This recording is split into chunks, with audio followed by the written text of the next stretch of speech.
Rabi'ah al-Adawiyah adalah seorang penyair, dan salah satu sufi yang terkenal dengan konsep mahabbahnya. Konsep tersebut yakni bertutur perihal cinta seorang hamba kepada Tuhannya tanpa syarat, yakni tanpa takut atas api siksa neraka maupun harapan ihwal kenikmatan surga, cinta yang murni tanpa balasan. Rabi'ah al-Adawiyah lahir sekitar 95–99 Hijriah di Basrah, Irak. Rabi'ah tumbuh di keluarga yang miskin dengan rumah gelap gulita, tanpa penerangan sama sekali.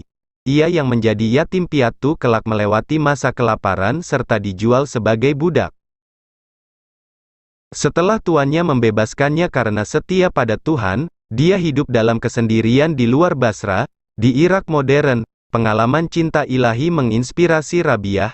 Dia dianggap sebagai salah satu wanita sufi pertama dalam Islam, dan yang pertama dalam barisan panjang mistik sufi wanita.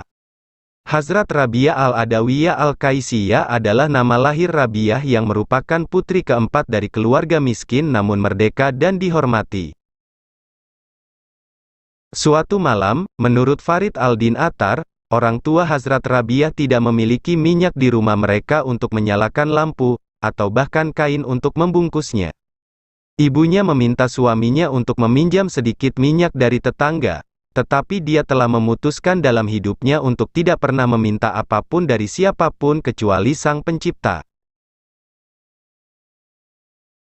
Namun, untuk memuaskan istrinya, dia pergi ke rumah tetangga, mengetuk pintu dan pergi sebelum ada yang membukanya. Sekembalinya, dia memberitahu istrinya bahwa pintu tidak dibuka.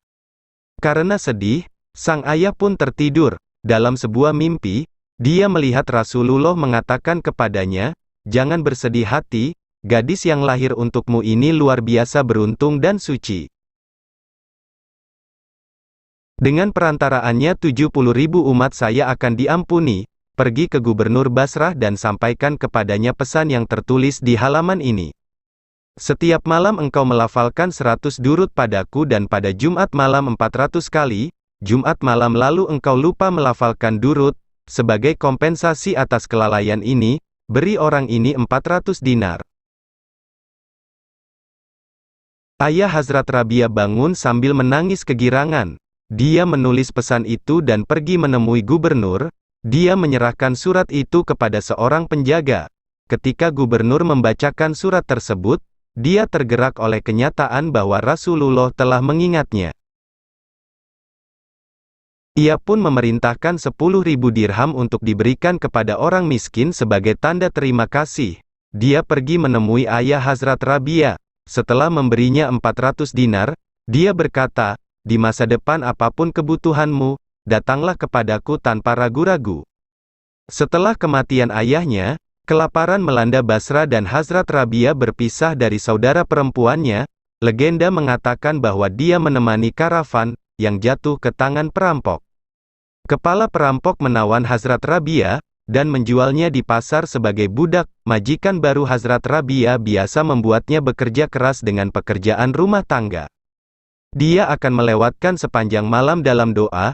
Setelah dia menyelesaikan pekerjaan rumah tangganya, suatu ketika tuan rumah bangun di tengah malam dan tertarik oleh suara sedih di mana Hazrat Rabi'ah sedang berdoa kepada Tuhannya. Saat itu dia melihat cahaya besar mengelilinginya saat dia memohon kepada Tuhannya dengan bacaan, "Tuhan, Engkau tahu betul bahwa hasratku yang kuat adalah menjalankan perintah-Mu dan melayani-Mu dengan segenap hatiku. Hai cahaya mataku, jika saya bebas, saya akan melewatkan siang dan malam dalam doa. Tapi apa yang harus saya lakukan ketika Anda telah menjadikan saya budak manusia?"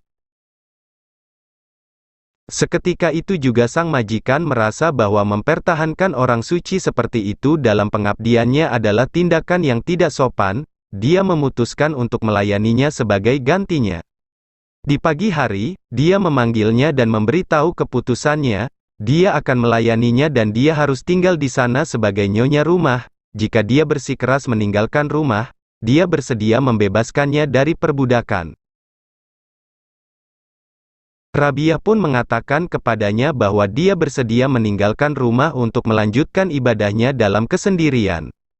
Kala ketenaran Rabi'ah tumbuh, dia memiliki banyak murid. dia juga berdiskusi dengan banyak orang religius terkenal pada masanya, meskipun dia memiliki banyak tawaran untuk menikah, dan dia menolak mereka karena dia tidak punya waktu dalam hidupnya untuk apapun selain Tuhan. Namun, yang lebih menarik daripada asketisme absolutnya adalah konsep cinta ilahi yang sebenarnya yang diperkenalkan Hazrat Rabia. Dia adalah orang pertama yang memperkenalkan gagasan bahwa Tuhan harus dicintai demi Tuhan, bukan karena rasa takut, seperti yang telah dilakukan para sufi sebelumnya.